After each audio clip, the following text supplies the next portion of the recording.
नमस्कार दोस्तों, अखंड भारत की आवाज़ यूट्यूब चैनल पे आप लोगों का स्वागत है। और अभी हम गांव दक्षिणा के अंदर हैं और अभी जो सर हमारे साथ हैं हरियाणा प्राइवेट स्कूल संघ जिला करनाल के प्रेसिडेंट हैं।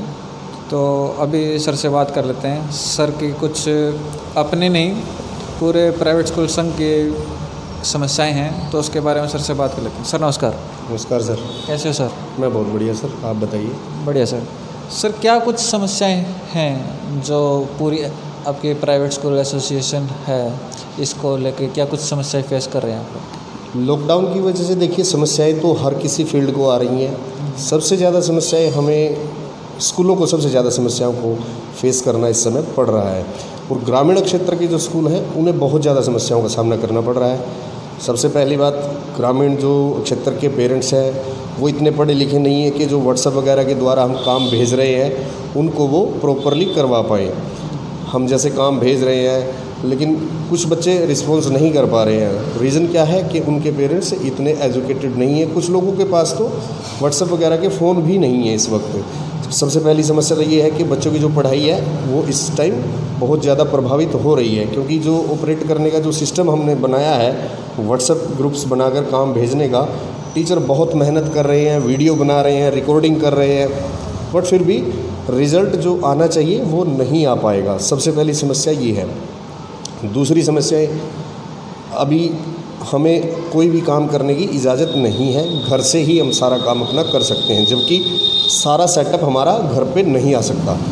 हम चाहते हैं भी कुछ हम ऑफिस, हमारे लिए कुछ ऐसी गाइडलाइन आए कि हम ऑफिस में जाकर अपना थोड़ा बहुत काम डेली निपटा सकें। जैसे कि अभी सरकार ने किया है कि 4 तारीख से जो प्राइवेट जो ऑफिसेज हैं वो 33% स्टाफ के साथ काम कर सकेंगे, लेकिन इसमें स्कूलों के लिए नहीं है। स्कूल में कोई भी स्टाफ जाकर काम नहीं कर सकता। स्कूल कॉलेजेस वगैरह के कोई नहीं है, कोई नहीं। जबकि हमारे जो काम होते हैं मार्च और अप्रैल में सबसे ज़्यादा होते हैं। मार्च में रिज़ल्ट्स बनाने, बच्चों को एग्ज़ाम ख़त्म करने, पिछले जो रिकॉर्ड होते हैं वो पूरे करने, और अप्रैल में क्या होता है नए एडमिशन्स करने, बच्चों को प्रमोट करना नेक्स्ट क्लास में। तो बहुत सारे काम होते हैं। अब ये हमारे दोनों ही महीने बिल्कुल बंद हो चुके हैं और हमें किसी भी काम की कोई इसमें हमें परमिशन नहीं मिली, अथॉरिटी नहीं है, कोई अथॉरिटी नहीं है।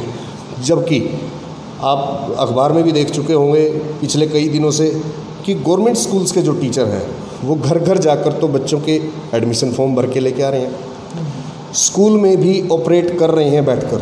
अभी मेरे पास 2 दिन पहले की एक पोस्ट है शनिवार की, प्योत में एक प्राइमरी स्कूल में स्कूल का हेडमास्टर खुद बैठ के काम कर रहा है, जिसके साथ 6 पेरेंट्स बैठे हैं।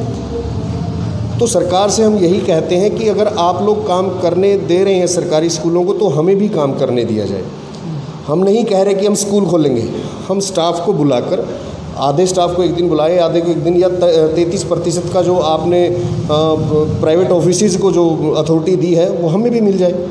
हम ताकि अपने जो पिछले पेंडिंग जो हमारे काम होते हैं हम उन्हें पूरा कर लें, अगले जो काम होते हैं उनको शुरू कर लें। अभी तक तो हम घर से बैठकर व्हाट्सएप के द्वारा ही ऑपरेट कर रहे हैं और हमारे पास कोई साधन नहीं है। ठीक है जी।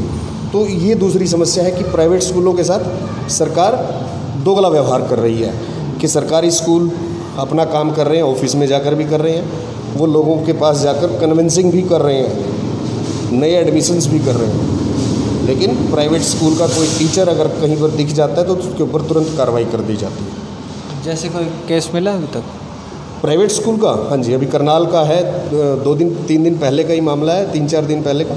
SB मिशन स्कूल था, तो वहाँ पर कुछ स्टाफ था और कुछ बच्चे भी थे, तो उन पर तुरंत कार्रवाई हुई है और उसका हम स्वागत भी करते हैं। सरकार ने अगर कार्रवाई की है तो उसका स्वागत करते हैं, क्योंकि उसने निर्देशों की उल्लंघना की है। परंतु अगर प्राइवेट स्कूल वाले पे कार्रवाई हो रही है तो सरकारी वाले पे क्यों नहीं हो रही? इसका विरोध भी करते हैं। हरियाणा प्राइवेट स्कूल संघ हमेशा से सरकार के साथ रहा है, सरकार के साथ ही रहने की हम कोशिश करते हैं, लेकिन जब अगर हमारे साथ दोगला व्यवहार होता है तो हमें सरकार के खिलाफ खड़ा भी होना पड़ता है। जी बिल्कुल। और सर इसमें जैसे आपने बोला 33% स्टाफ, तो इस पर आप किस तरीके से काम करना चाहेंगे? हम ये चाहते हैं कि देखो, सबके घर पे हर चीज़ मटेरियल अवेलेबल नहीं है। स्कूल में 33% स्टाफ एक दिन जाएगा, अपना जो पिछला काम है, किसी के रिजल्ट्स बनाने हैं, किसी को ग्रेडेशन देनी है, किसी को एडमिट करना है अगली क्लास में, जो पिछले बच्चे हैं उनके रजिस्टर भी मेंटेन करने होते हैं। बिल्कुल। अब जैसे ही स्कूल खुलेंगे एकदम से हमारे ऊपर बहुत ज़्यादा बर्डन होगा। बिल्कुल होगा।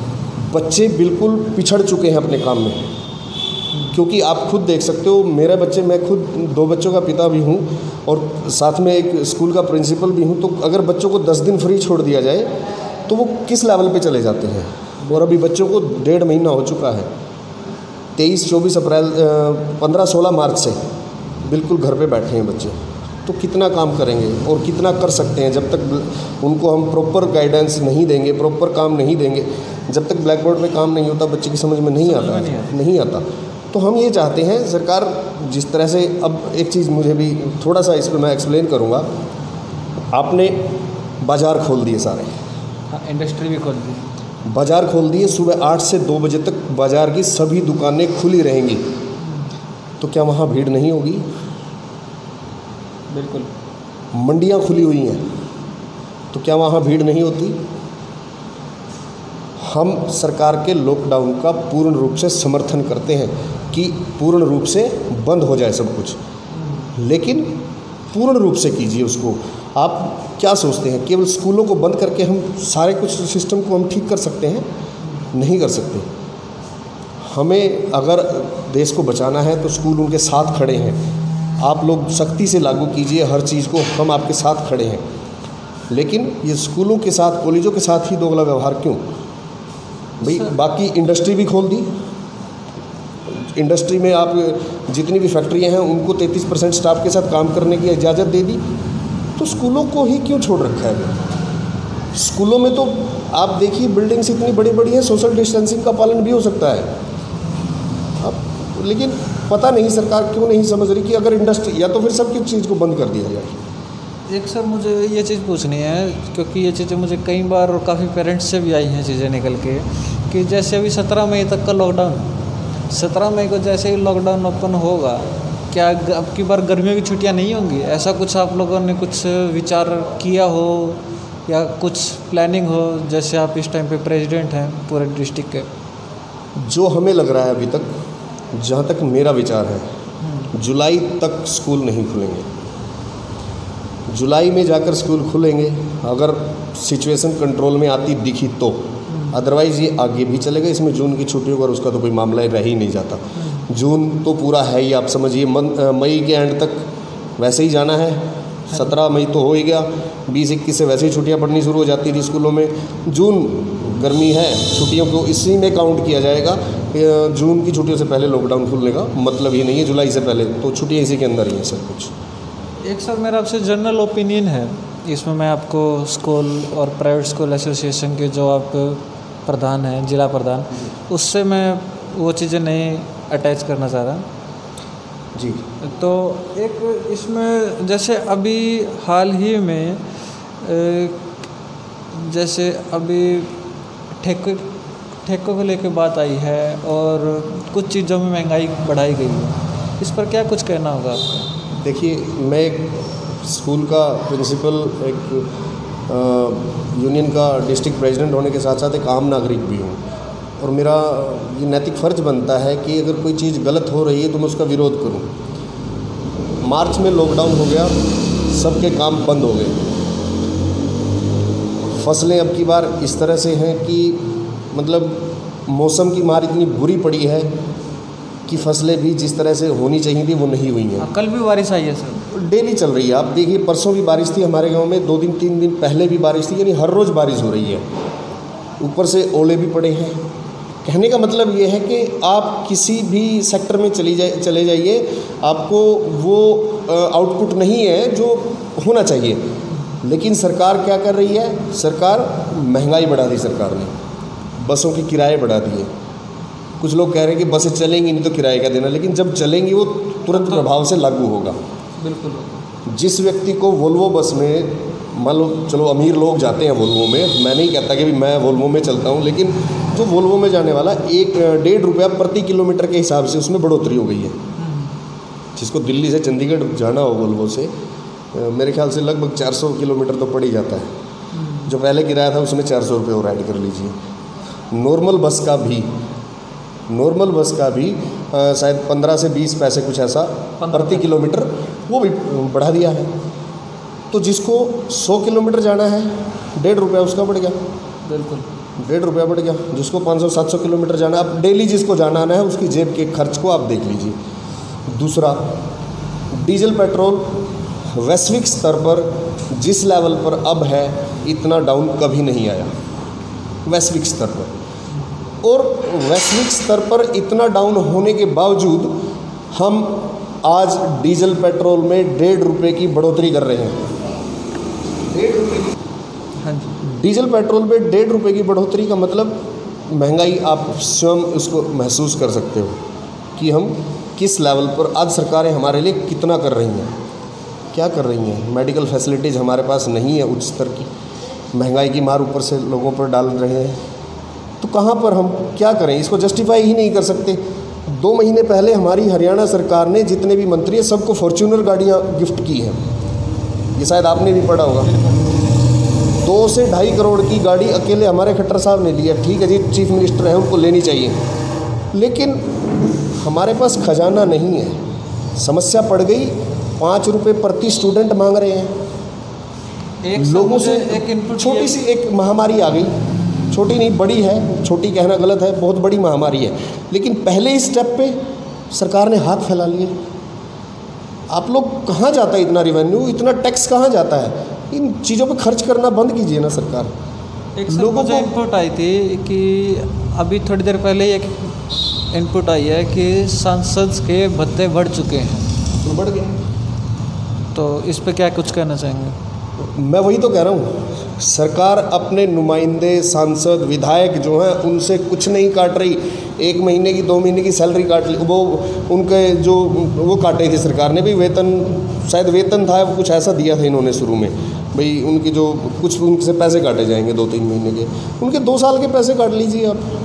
जब खाना पीना खर्चा तो सारा सरकार कर रही है उनका, तो वेतन ना दे 2 साल, खजाने भर जाएंगे जी, एक्स्ट्रा खर्चे ना करो उनके ऊपर।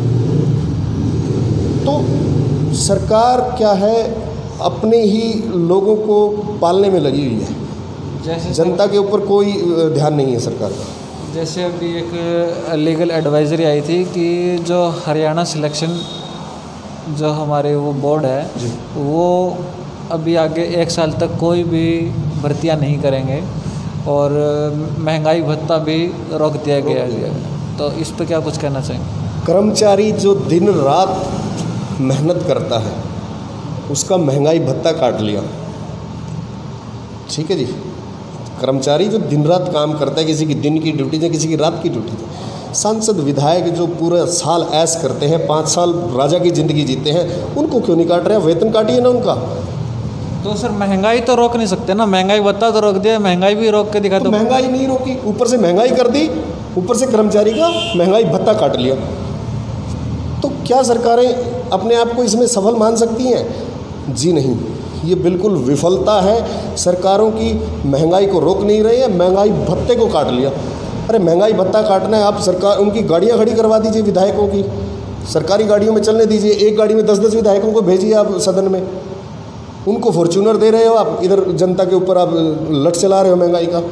सब्जी मंडी में 1.5% का सेस लगा दिया अलग से, 2% हो गया, 1.5 का आया था एक दिन न्यूज़ में, चलो 2 का हो गया होगा, मुझे पूरी जानकारी नहीं है। तो 2% का सेस लगा दिया, यानी 100 रुपये पे 2 रुपये एक्स्ट्रा देने पड़ गए आपको। तो कहाँ जाएगा आम जो आदमी है, वो कहाँ जाएगा? मुझे ये बताइए।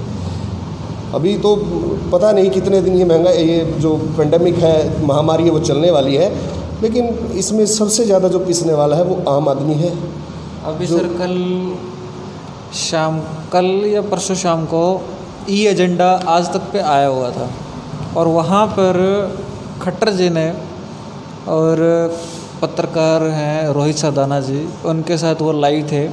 तो उन्होंने वहाँ कहा हम और भी कड़क फैसले, सख्ती से फैसले हम ले सकते हैं। तो मतलब अभी भी हरियाणा की जनता को वो विराम नहीं देना चाहते महंगाई में। क्या पता और भी उनके मन में प्लान चल रहे हैं। और किस प्रकार के कड़े फैसले लेंगे? जनता को मरने के लिए छोड़ रही है सरकार। पूरे देश में कल सुबह मैंने 9 बजे से शाम की 11 बजे तक की जो अपडेट देखी थी, 2600 कुछ मामले हैं। हाँ जी। 2600 कुछ मामले सुबह 9 बजे से रात के 11 बजे तक, यानी 13-14 घंटे के। आपने लॉकडाउन खोल दिया, कह रहे हैं कि लॉकडाउन 17 तक चलेगा, लेकिन आपने बाज़ार सारे खोल दिए। आप भी आए होगे, कहीं बाज़ार देखा होगा आपने, बाज़ार को 2 बजे तक की अनुमति दे दी। क्या रीज़न है भाई? कल अकेले हरियाणा में 66 मामले नए आए हैं। तो क्या करना चाह रही है सरकार? ज़बरदस्ती एक जोन को दूसरे जोन में डाला जा रहा है, ज़बरदस्ती। आप देखिए, मेरा परसों करनाल का एक पत्रकार है, वो पॉजिटिव पाया है। सेक्टर 7 का रहने वाला कोई पत्रकार है, वो पॉजिटिव है, लेकिन उसको ज़बरदस्ती पानीपत डिस्ट्रिक्ट में डाल दिया, करनाल को ऑरेंज से ग्रीन में डालने के लिए, ताकि यहाँ पर हम सब कुछ खोल सकें और लोगों को मरने के लिए छोड़ सकें। ऐसे सर पानीपत के साथ ही हुआ, ज़बरदस्ती उसको ऑरेंज जोन में डाला हुआ था, ज़बरदस्ती डाला हुआ था। रोज़ वहाँ पर 10-12 मामले मिल रहे हैं और उसको ऑरेंज जोन में डालने का क्या मतलब है भाई? सबसे खतरनाक पानीपत में सबसे ज़्यादा प्रवासी लोग रहते हैं, सबसे ज़्यादा वो आते जाते रहते हैं इधर, कभी वो बांग्लादेश गए हैं, कभी उत्तर प्रदेश गए हैं, वो जाते आते रहते हैं। तो वहाँ पर तो बहुत ज़्यादा सख्ताई की ज़रूरत है, लेकिन इन लोगों को तो सिर्फ एक ही चीज़ दिख रही है कि अपनी सरकार की सफलता दिखाओ। हमने बाज़ार खोल दी, हमने लॉकडाउन में ढील दे दी। अरे भाई, जब तक हम कंट्रोल नहीं कर पा रहे हैं, उसको ढील देने का क्या मतलब है? तो मेरी तरफ से तो बिल्कुल सरकार इस मामले में विफल है, और ना ही कोई सख्त कदम है। क्या सख्त कदम है? जब फैक्ट्रियाँ खुल गई, बाज़ार खुल गए, वहाँ पर भीड़ नहीं होंगी क्या? वहाँ पर कोई संक्रमित नहीं आ सकता क्या? ऐसा नहीं है। तो ये चीज़ें थोड़ा मुझे खल रही हैं कि जो चीज़ अभी और चलाना था लगभग कुछ समय के लिए, लेकिन उसको एकदम से खोल दिया सब चीज़। तो अभी आप हमारे दर्शकों को क्या अपना मैसेज देना चाहेंगे सर? मैसेज तो सबसे पहले यही है कि हम परमात्मा से यही प्रार्थना करते रहेंगे कि आप लोग सभी सुरक्षित रहें और इस महामारी से बचे रहें। दूसरा, लॉकडाउन अब सरकार नहीं चाह रही हम लॉकडाउन का पालन करें, क्योंकि बाज़ार खोल दिए, बाज़ार खुलते ही लोग बाज़ार की तरफ भागेंगे, क्योंकि पिछले 1.5 महीने से वो घर पे बैठे हैं। बिल्कुल ठीक है। तो हमें खुद अपने आप को बचाना है, हमें सोशल डिस्टेंसिंग का पालन करना है, हमें मुंह पर मास्क वगैरह लगाकर चलना है, और हमें दूसरों से दूरी बनाकर रखनी है। मैं तो यही संदेश देना चाहता हूँ कि जितना हम स्वयं बचेंगे, उतना ही अपने परिवार को सुरक्षित रख पाएंगे।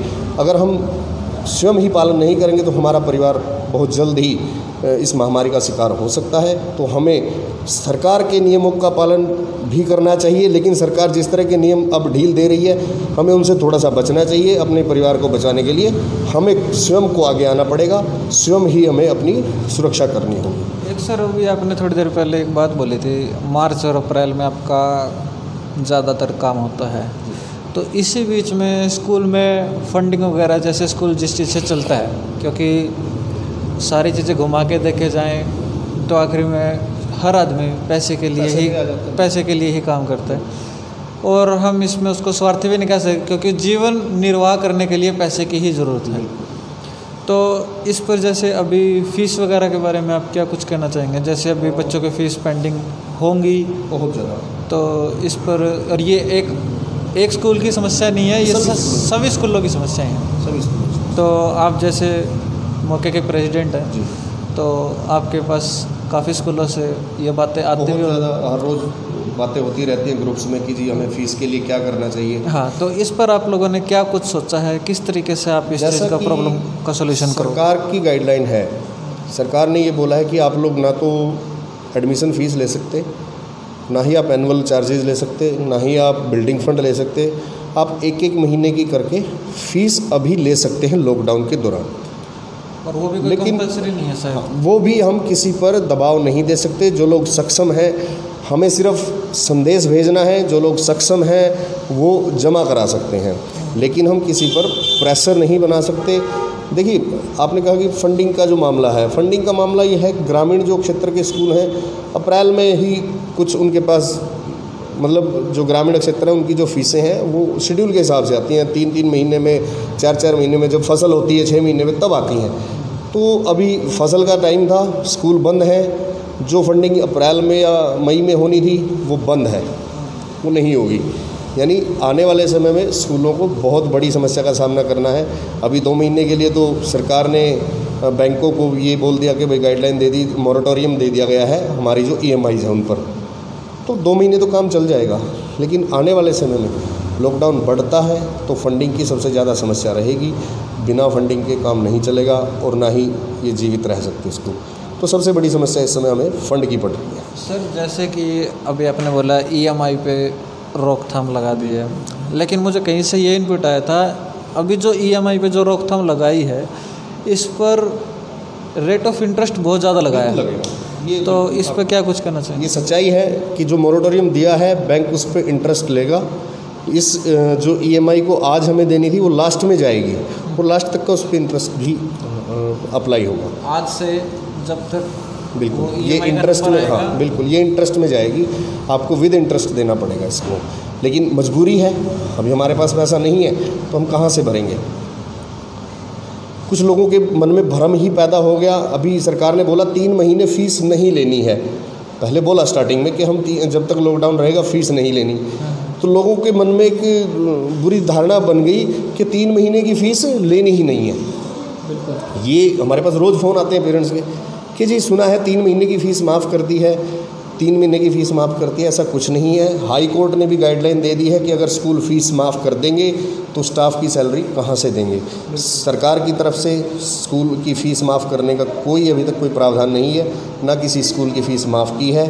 तो मैं आपके माध्यम से ये भी संदेश अभिभावकों को देना चाहता हूँ कि आप अपने बच्चे की पढ़ाई के में थोड़ा सा इंटरेस्ट लें और साथ ही साथ सक्षम है तो स्कूलों में 1-1 महीने की करके फ़ीस भी जमा करा सकते हैं, ताकि स्कूल वाला आपके बच्चे की पढ़ाई की तरफ ध्यान देता रहे और आप भी उसमें सहयोग अपना करते रहें, साथ ही साथ बच्चा भी आपका रेगुलर पढ़ाई करता रहे। एक सर जैसे कि अभी सरकार की गाइडलाइन आई थी कि जैसे किसी फैक्ट्री में कोई मज़दूर काम करता है या किसी कंपनी में कोई एम्प्लॉय काम करता है, ना ही उसको निकाला जाएगा और ना ही उसकी सैलरी काटी जाएगी।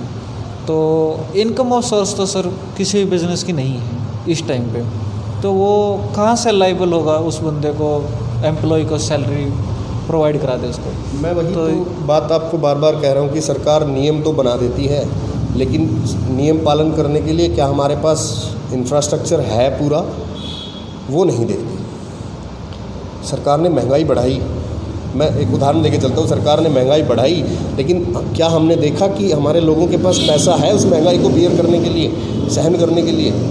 नहीं है। उसी प्रकार से एक फैक्ट्री का काम चलता है, बहुत धड़ल्ले से चल रहा है, वो 200 वर्करों को सैलरी देने में सक्षम है, लेकिन जब काम बंद हो गया, उसकी एक्सपोर्ट इंपोर्ट सब कुछ बंद हो गया, तो कहाँ से देगा? उसको तो अपना घर चलाना मुश्किल हो जाएगा, तो वो 200 लोगों को कहाँ से सैलरी देगा? ठीक है, सरकार ने बोल दिया कि लॉकडाउन के दौरान हम ना किसी को निकाल सकते, ना किसी की सैलरी काट सकते, लेकिन वो बोझ जो वित्तीय बोझ है वो मालिक पर ही तो गया।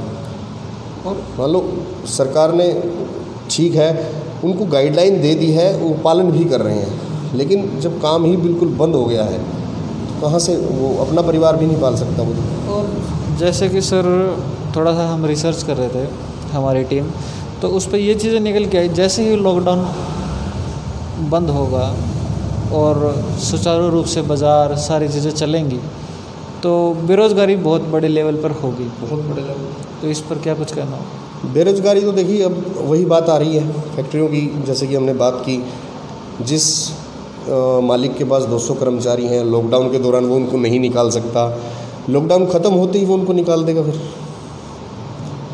लॉकडाउन ख़त्म होने के बाद तो निकाल सकता है, वो कम कर्मचारियों से ज़्यादा काम लेगा, क्योंकि उसे अपनी पिछला जो घाटा हुआ है उसे पूरा करना है।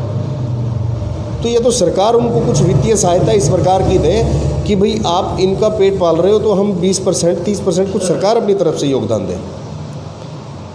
तो बिल्कुल बेरोज़गारी तो बहुत बड़े लेवल पर जाने वाली है। आप देखिए हर सेक्टर बहुत पीछे चला गया है, हर सेक्टर में बेरोज़गारियाँ बढ़ेंगी, लोग निकाले जाएंगे, लोग बेरोज़गार घर घूमेंगे। तो ये तो एक बहुत बड़ी समस्या आने वाली है, पूरे विश्व की समस्या है ये, हमारे देश की नहीं, ये पूरे विश्व के लिए एक बहुत बड़ी समस्या उभर के सामने आने वाली है, बेरोज़गारी और महंगाई, इसमें कोई दुराई नहीं है। लेकिन कुछ सरकारें हैं वो सफल हो जाती हैं लोगों को मेंटेन कराने में, उनके पास इंफ्रास्ट्रक्चर है, उनके पास सिस्टम है, संसाधन है, लेकिन सरकारों के पास चारा भी नहीं है। एक सर, जैसे मैंने से थोड़ी देर पहले बोला था, ई एजेंडा आज तक पे प्रोग्राम आया हुआ था और वहाँ पर हमारे माननीय मुख्यमंत्री श्री मनोहर लाल खट्टर जी बड़े सम्मानपूर्वक से कह रहे थे कि हम कर्जा ले लेंगे। कर्जा लेने का क्या मतलब है? आपके पास इनकम ऑफ सोर्सेज नहीं है हरियाणा से कि आप कर्जा ले लेंगे, तो इस पे क्या कुछ कहना होगा? बड़े आराम से, जैसे मुझे थोड़ा मैंने रिसर्च किया था, जब कांग्रेस की सरकार थी हरियाणा के अंदर, वो 66,000 करोड़ का कर्जा छोड़ के गई थी, तो अब 1 लाख से ऊपर 1 लाख करोड़ से ऊपर कर्जा हो चुका है, तो इस पर क्या कुछ कहना होगा? देखिए, सरकार कोई भी आए, कांग्रेस की आए, इनेलो की आए, बीजेपी की आए, अब हर जो सरकार होती है सबसे पहले अपने विधायकों को पालने में लग जाती है। अब विधायकों को फॉर्च्यूनर गाड़ियाँ आपने दे दी, विधायकों के आपने भत्ते बढ़ा दिए, विधायकों की तनख्वाहें बढ़ा दी, विधायकों के आपने वेतन बढ़ा दिए। क्या ज़रूरत है उनकी तनख्वाहें और बढ़ाने की? आप लोग भूमि पर जाकर काम कीजिए ना। आप लोग ऐशो आराम की ज़िंदगी जीने के लिए भेजे हैं क्या लोगों ने आपको निर्वाचित करके? तो कर्जे तो इसी प्रकार से बढ़ते रहेंगे जिस प्रकार से हम खर्चे करते रहेंगे। अगर हम अपने पैसे को इंफ्रास्ट्रक्चर की तरफ, अपने संसाधनों की तरफ नहीं मोड़ेंगे तो हम पिछड़ते जाएंगे। इनकम ऑफ सोर्सेज की तरफ नहीं मोड़ेंगे तो इनकम ऑफ सोर्सेज की तरफ कोई ध्यान नहीं है। हम लोग क्या करें? वो सरकार जो है वो पूरी तरह से ध्यान इन तरफ नहीं देती हैं। वो लोग अपने ऐशो आराम की तरफ ज़्यादा ध्यान दे रहे हैं। तो इस चीज़ का रिजल्ट हमारी महंगाई के ऊपर दिखाई दे, महंगाई के ऊपर दिखता है। वो हो गई है।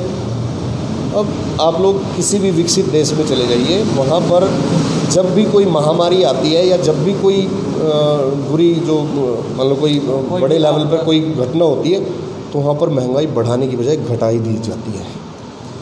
कनाडा में मेरे 1-2 जानकार हैं, उनसे मुझे पता चला कि जो पेट्रोल डीजल के दाम हैं वो 50% कर दिए गए हैं। खाने पीने की जो चीज़ें हैं उनके दाम घटा दिए गए हैं। यहाँ पर तो उल्टा होता है, क्योंकि सर अभी जो कच्चा तेल है वो -$16 पर बैरल है। चलो वो हमारे लिए नहीं है, लेकिन उसके डाउन बहुत नीचे हैं। उससे हमारे पेट्रोल डीजल पे रेट तो हमारा बहुत ज़्यादा इम्पैक्ट, बहुत इम्पैक्ट है, लेकिन उसका इम्पैक्ट हमारे पास तो उल्टा पड़ गया। हमें तो ₹1.5 एक्स्ट्रा देना पड़ गया। तो सरकार के पास अपना कोई भी मतलब एक तैयारी नहीं है कि अगर अचानक से कोई महामारी आ जाए, और जिस लेवल पे अमेरिका, इटली, स्पेन में ये महामारी आई है, अगर उस लेवल पे हमारे देश में स्टार्ट हो जाती, शुरू हो जाती, तो अब तक हमारे करोड़ों लोग मारे जाते। कंट्रोल ही नहीं होते। करोड़ों लोग मारे जाते। जो आज के टाइम पे हज़ारों का आंकड़ा है, ये लाखों करोड़ों में होता है। करोड़ों की बात कर रहा हूँ मैं तो। करोड़ों लोग अब तक मर चुके होते, और यहाँ पर हर तरफ आपको लाशें ही लाशें नज़र आती। अगर उस लेवल पे यहाँ पर शुरू हो जाती जिस लेवल पे वहाँ शुरू हुई है। इस चीज़ में हम सरकार का बढ़ाई भी कर रहे हैं कि उन्होंने समय पर लॉकडाउन किया, लेकिन अब जाकर उसमें ढील देना गलत है। अब हम कंट्रोल में हैं नहीं है वो देखना चाहिए। अभी हर रोज़ 2,500-3 हज़ार केस बढ़ रहे हैं, लेकिन हम बाज़ारों को खोल रहे हैं। बाज़ार खुलेंगे, भीड़ भी बढ़ेगी, संक्रमण भी बढ़ेगा। सीधी सी बात है। जैसे हमारे साथ सर हैं और इनसे काफ़ी सारी बातें हुई है, तो मैं अपने दर्शकों को यही मैसेज देना चाहूँगा दोबारा से अपने चैनल के माध्यम से। सरकार ने लॉकडाउन में काफ़ी छूट दी है, लेकिन समझदार इंसान वही होगा जो लॉकडाउन का अच्छे से पालन करेगा। यदि उसे ज़रूरत नहीं है तो बाहर ना आए, बहुत ज़्यादा ज़रूरत पर ही वो बाहर आए। तो इसी के साथ मैं अपनी ये वीडियो यहीं पे समाप्त करता हूँ। जय हिंद, जय हरियाणा, जय भारत।